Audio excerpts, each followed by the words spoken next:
The Nintendo Switch 2 is finally out, and the question is this system living up to the hype, or is it something you should maybe wait and hold off on and see how this generation goes before you decide to pick one up?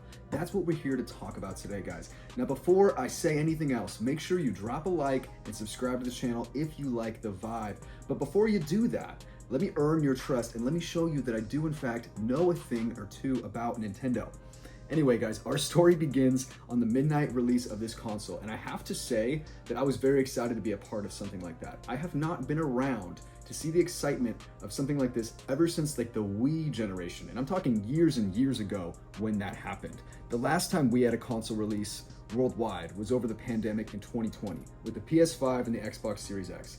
And I have to say that was probably the most underwhelming generation of all time for a lot of reasons, but also because everybody was shopping online. Right? It was the pandemic. So we didn't see this. So not only were a lot of nerds in the same place at the same time, which is really cool to see, but a lot of people were actually able to get their hands on this device because the scalpers weren't able to just scoop them all up. I have to admit, unboxing this guy was an absolute delight. It really did bring me back to when I was first unboxing my original Switch and just feeling like the novelty of the hardware itself in my hands. It feels like a very premium device. I know we've all been excited to see how the Joy-Cons feel as you snap on the magnets. I'm just gonna, spoiler alert, they feel absolutely incredible. The console looks really good. The screen is nice and bright. Everything about this device feels like, honestly, it feels like the way it always should have been, which is, oh my God! To begin with, it feels like an Apple quality product. And when we're paying the price of premium devices like we do with Nintendo hardware, we're finally up to the standard that we always should have been in the first place, in my opinion. So that part's very nice. Now, I also did pick up this Pro Controller, and I have to say the Pro Controller feels quite nice as well. This guy probably has the best analog sticks of any controller I've ever felt in my life. It is pretty much the identical form factor to the original Switch's Pro Controller, except it's a little bit smaller, just a hair smaller. It feels nice and snug in the hands. That being said, if you were to ask me what I think the industry standard is for a good controller nowadays in 2025, I would look towards the PlayStation 5 DualSense. The ergonomics of this controller are incredible, but not only that, the level of immersion that you get feeling the vibration from this controller is absolutely incredible. If you've never played something like Astrobot with a PS5 controller, check that out at your local Best Buy or something if there's a demo kit there. It is very, very cool. It just feels nice in the hands. The reason I bring that up is because the technology that went into the PS5 haptic feedback, the rumble feature inside this controller, is the same company that designed the original rumble, the HD rumble, for the Switch 1, and is also the same company that put the rumble inside of the Pro Controller and the Joy-Cons for the Nintendo Switch 2. Now, I had this concern going in where I wondered if the haptic feedback would be on par with PS5, because you would think just logically, this released in 2020, this is 5 years later, they could have developed that technology, and the answer is no.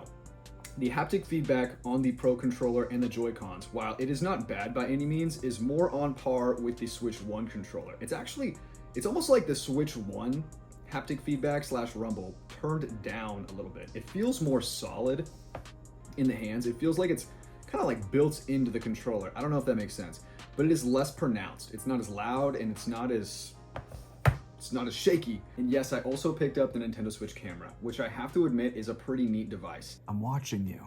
It is by no means necessary or required to play games, but one of the coolest things about the Nintendo Switch 2 is this new addition of Game Chat, which sounds like, yeah, other companies have been doing Game Chat forever. PlayStation, Xbox, they've all had Game Chat. You put on your headset. It's just weird that Nintendo has been so behind the times for this long. But hear me out. The Game Chat on the Nintendo Switch is absolutely incredible. And the reason for that is the fact that you don't have to put a headset on at all. You don't have to wear anything on your face. It literally picks up your voice perfectly. Even if you're playing a game, it will automatically adjust the volume of the game so that the person on the other side only hears your voice, and it isolates everything else in the room. We saw that in the trailers, but I have to tell you, I tested it and it works beautifully. With the addition of the camera, me and my buddy Ryan tested this out. We were having an absolute ball. It feels like that person is in the room with you almost, or at least the closest thing to that. And I have to say that like going back to the years of when I loved Nintendo the most, like the GameCube and Nintendo 64 era, when everything was about couch co-op. And nowadays we're also disconnected, either we've grown up or we have busy lives or whatever it might be. That is a super cool, wholesome experience to have. I like that. Can you see my guy doing that? So I'm super excited about that piece. I don't know how many people are gonna buy a camera and how often I'm gonna be able to utilize that, but I have to admit, it's pretty rad. Okay, but how is Mario Kart? Mario Kart is an incredible experience, and I have to tell you guys, when it comes to like Mario Kart 8 Deluxe, I fell off a long time ago. I've been playing Mario Kart 8 since it first debuted on the Wii U, and it's been 11 years. 11 years since we got another Mario Kart game, and they did something this time around that honestly has me feeling like a kid again. It is an incredible experience, an open world Mario Kart that is really, really fun. Is it worth $80? That part is rough. And I was talking with my buddy about this as well as we played with our Nintendo Switch cameras, which is like, yes, it is an incredible experience. Yes, it is impressive to see like 24 on the map at the same time with this ability to talk on cameras simultaneously, all these things. But I honestly feel like it was just one of those games, just like they did with Legend of Zelda Tears of the Kingdom, when they raised the price to $70 when they sold you that game. It is such a hot selling game that it was just like, okay, we have to give this tough pill at some point, and this tough pill is gonna be easier to swallow if we dress it up in the skin of Mario Kart. I don't think it justifies the $80 price increase by any means, but it is an incredible game. I will have to give it that. It's a very fun experience. It looks beautiful. It runs beautiful. In fact, the open world was developed by Monolith Soft, who is the same development team that developed Breath of the Wild and Tears of the Kingdom's open world, and of course, Xenoblade Chronicles. I'm a massive Xenoblade Chronicles fan and huge fan of Monolith Soft's work. They are incredible at what they do, and I think that's a big reason why the game looks so freaking good and runs so well. Also, the character models were in part developed by Monolith Soft, so a lot of credit to Monolith Soft and not just Nintendo on that release. I'm a proud Monolith fan when I play that game. Unfortunately, on the topic of Xenoblade Chronicles and Monolith Soft, it brings me to my next point, which is that you would think that on this new device that plays games at 60 frames per second, 4K or 1080p, 120 in some cases, it's got much more powerful specs, all these things, that a game like Xenoblade Chronicles would look and run better on this device. Unfortunately, that's not the case. Now, there is a list of games that runs incredibly well on the Nintendo Switch 2. For example, Breath of the Wild in 4K, 60 frames per second looks absolutely incredible.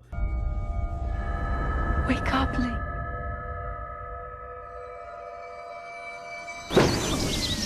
Mario Odyssey looks absolutely incredible. We finally have a way to play Pokemon Scarlet and Violet at 60 frames per second in 4K, and that's great.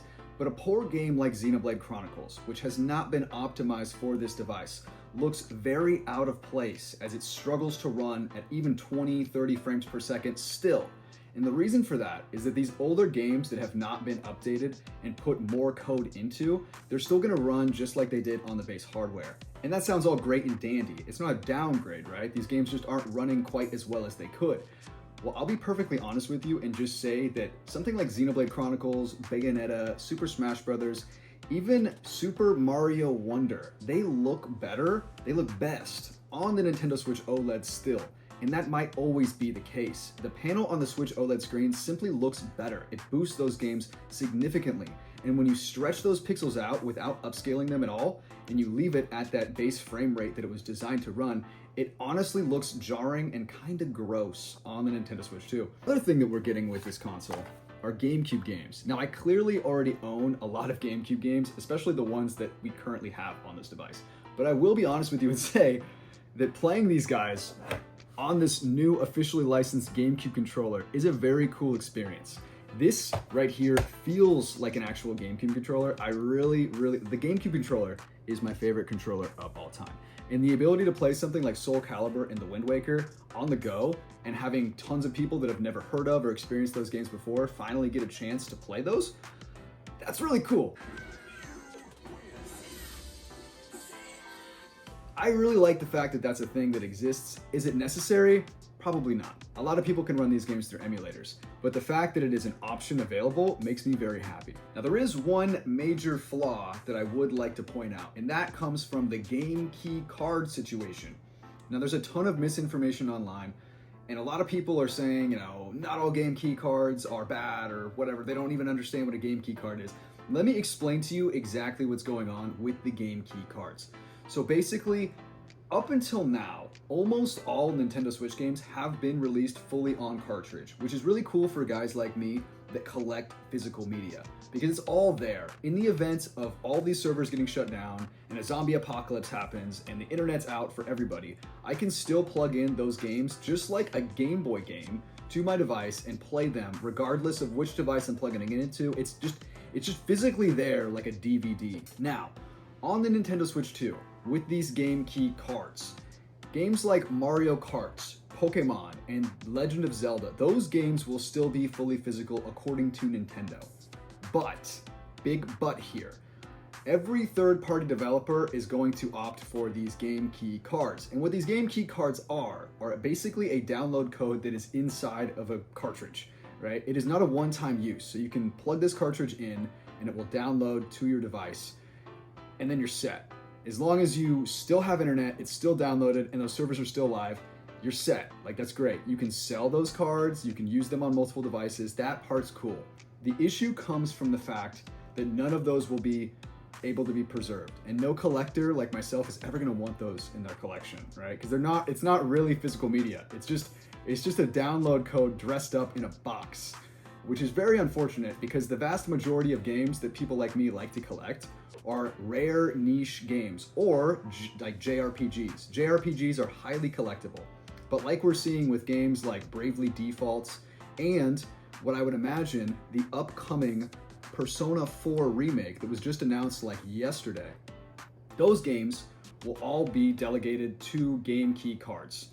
And that's just a really big ugh, which kind of puts me in the position of only wanting to buy first-party Nintendo games for this device.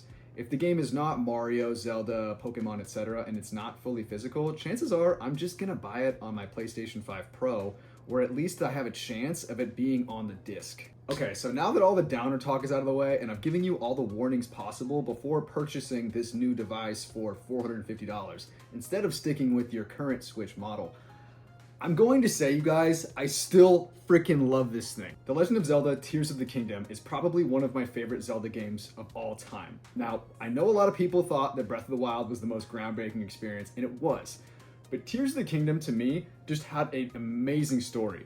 With that said, when I played through Tears of the Kingdom, I did not 100% finish it like I did Breath of the Wild in 2017. I purposefully left some shrines that needed to be found because I had a gut feeling in my Nintendo soul that there would be an upgraded version on the next generation hardware. We were just too close to that next generation, and I was right. And now we can play games like Tears of the Kingdom and Breath of the Wild in 4K 60 FPS, which makes a massive difference. Now, I can show you some footage on screen, but realistically, you have to feel with your hands how nice it is to see these games running at 4K 60 frames per second. It is a completely different experience. Everything feels fluid and freaking beautiful. When I first booted up my file of Tears of the Kingdom, my intention was to just finish out and get all those shrines that I was missing in that save file. What I ended up feeling like immediately was, never mind. And when I say never mind, I mean, I'm going back to Breath of the Wild and I'm going to speedrun play through that entire game again before restarting Tears of the Kingdom because it just feels so much better on the Switch 2. One feature I did not expect to enjoy at all is the addition of Zelda Notes in Breath of the Wild and Tears of the Kingdom, which is essentially a phone application. It's inside of the Nintendo Switch app that allows you to basically have like a GPS that'll guide you to different treasures in the game. I'm not gonna lie, you guys, it's actually pretty cool. Proceed southwest. I wholeheartedly believe that this is the way these games are meant to be played and should be cherished forever, and I'm just excited to go through them again. Also, something like Echoes of Wisdom, which admittedly I didn't finish on the Switch 1 either because it started running into some serious limitations with the hardware later in the game. As you started unlocking more and more characters or echoes to summon, my game started chugging. The frame rate was down to like 15 frames per second.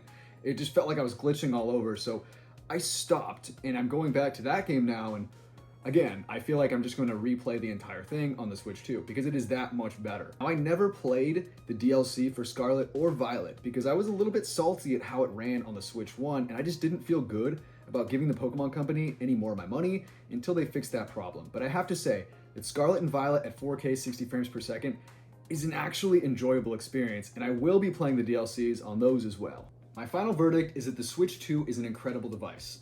Is it a necessary device? Absolutely not. I think that it could be used as like a premium upgrade for most people right now. Unless you're dying to play Mario Kart, I don't see why you would feel any amount of FOMO for not having this, because everything else is available elsewhere. But if you're like me, and you love the idea of replaying Breath of the Wild, and you've been waiting to finish Tears of the Kingdom in 4K 60 FPS, it is a beautiful experience. And yes, Mario Kart is a blast. But let me know in the comments what you think. Are you team Switch 2 or are you team wait and see? Most people aren't like me and they don't buy every single amiibo that comes out and every single Nintendo accessory as they become available. So I'm curious, what are your thoughts? And again, if you haven't already, make sure you subscribe to the page because I am going to be buying every game that comes out for this console regardless that is first party and giving you my honest thoughts on all the hardware that comes out. Hope to see you soon. Amiibo!